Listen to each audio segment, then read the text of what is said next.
pembicara bisa sangat mahal? Karena memang mahal pembicara itu. Orang Indonesia itu paling senang mendengar kata-kata. Kenapa? Karena memang orang Indonesia ini banyak yang senangnya diniraboboin. Makanya banyak kalau orang-orang kita tuh kan senang dengar motivasi. Pemirsa yang super, dalam sebuah hubungan selalu ada ketidakcocokan. Lu tahu nggak, di setiap ibadah lu hari Jumat sama ibadah lu hari Minggu, ustadz tuh sama pendeta lu udah ngomong sebenarnya. Tapi entah kenapa lu tetap tonton itu acara. Super. Lu sekarang udah jadi 360 community, udah jadi artis, gak usah sombong lu. Berdiri lu coba. Coba lu berdiri sekarang. Karena siapa lu bisa gaul begitu sekarang? Itu jaketnya juga dia jual, jadi bisa didapatkan. Katanya berapa harganya? Iya, 90.000 rupiah, dan kacamatanya tuh bolong ya. Itu hanya demi gaya. Dan dia sekarang sering memblas BBM bahwa dia ikut dalam FTV dalam durasi 2 jam, dia ada di 3 menit terakhir. Jadi harus ditunggu-tunggu. Kapan harus keluar nih? Jadi kalau misalnya kelewat, hilang udah. Ya, jadi dia selalu hubungin orang tuanya. Nggak tahu kenapa gue dihubungin juga. Kalau agak gue orang tua loh. Males banget punya anak kayak lo. Gue pengen ngomong hal yang ternyata tadi sudah disampaikan oleh beberapa teman-teman ya. Tadi katanya ada yang ngomongin tentang pendidikannya orang Batak, betul ya. Kemudian juga ada yang ngomongin tadi tentang tidak ada yang kebetulan, luar biasa. Tolong mana tadi orang disc jokinya mana? Harusnya kalau Rangga maju selalu lagu-lagunya yang kayak di tempat refleksi. Kalau nggak suara air, ya, suara burung berkicau. Kalau Anda pernah ikut ESQ 165 punya Pak Ari Ginanjar yang mahal banget kalau lu ikutan. Iya, sampai dia punya gedung sendiri di TP Simatupang. Dan lu harus ikut pelatihan trainingnya. Itu kan semuanya sudah dimainkan emosional kita. Jadi bukan hanya pembicaranya, tapi dibikin ini tempatnya ada bintang-bintangnya. Kemudian juga lagunya disesuaikan. Makanya kalau training MLM, lagunya yang nge-hype, Gangnam Style. Kenapa? Karena lu harus jualan. Gak mungkin lu jualan dikasih lagu-lagu melo kan. Leles kalau bahasa Jerman, alias lemes ya. Kalau Pak Emon, anjir Pak Emon, pasti ketawa, ngefans. Kalau udah fans, apapun yang dibilang idolanya kayaknya bagus banget gitu ya. Kalau kagak, yang kayak di belakang tuh, ini masuk omongannya apa nih? Nggak masuk, nggak lucu. Itu tempat gue Panji lebih lucu dari dia.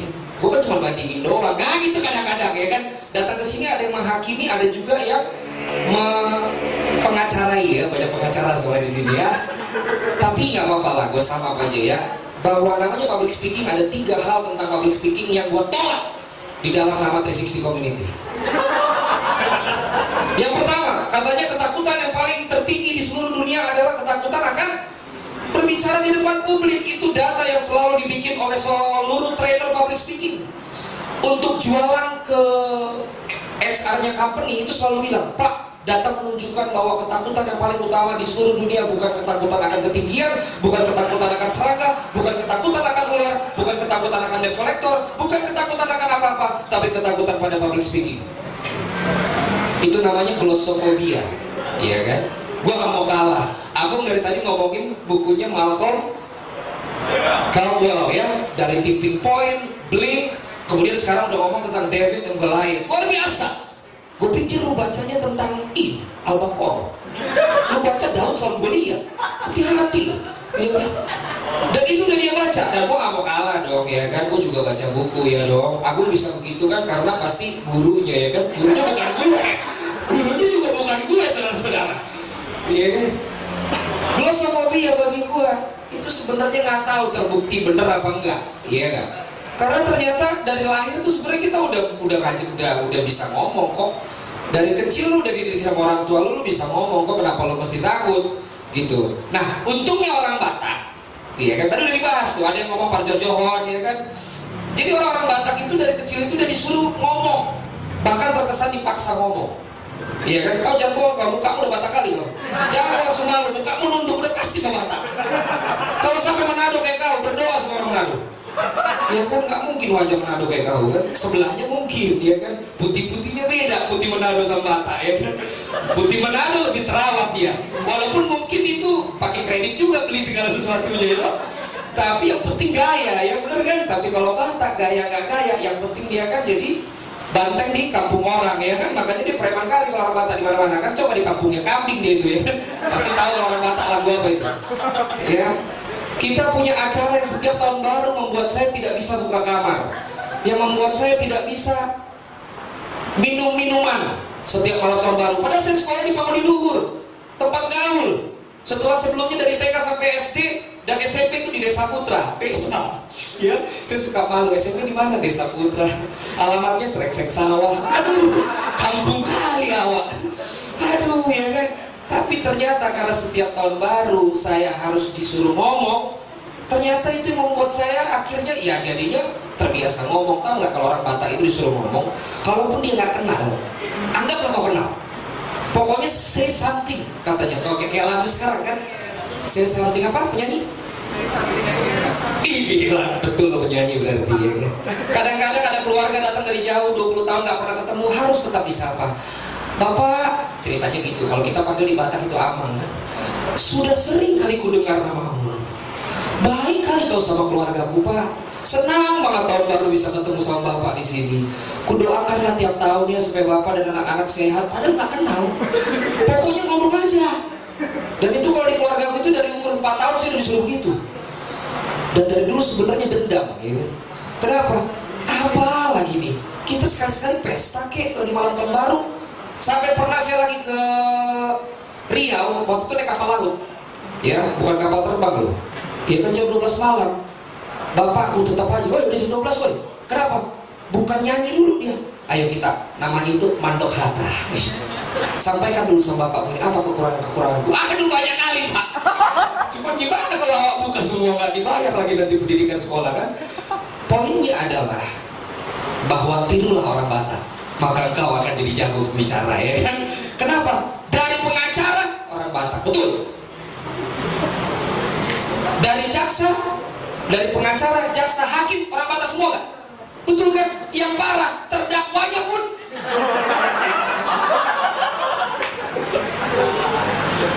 dari yang bocorin ban, yang nambelin ban, yang jual ban, yang terima setoran ban, orang mana?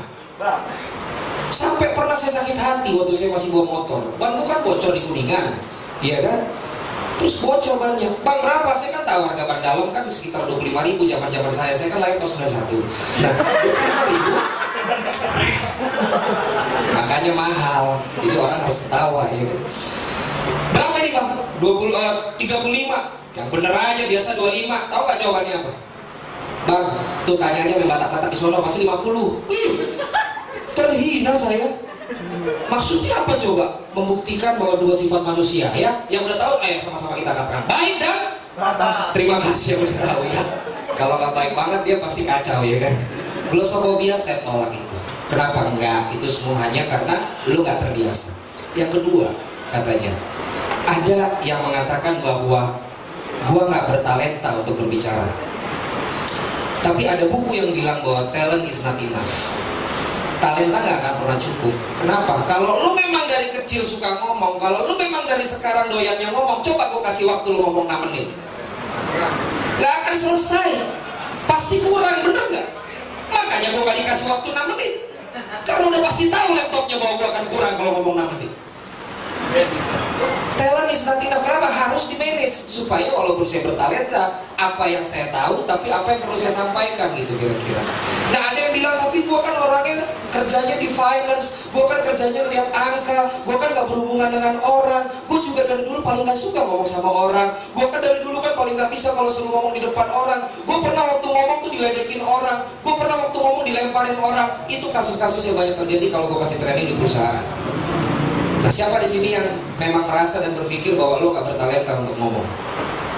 Gak mungkin lo dari baju lo aja pilihannya merah, sanguinis. Gak mungkin lo ngadu yang ngomong.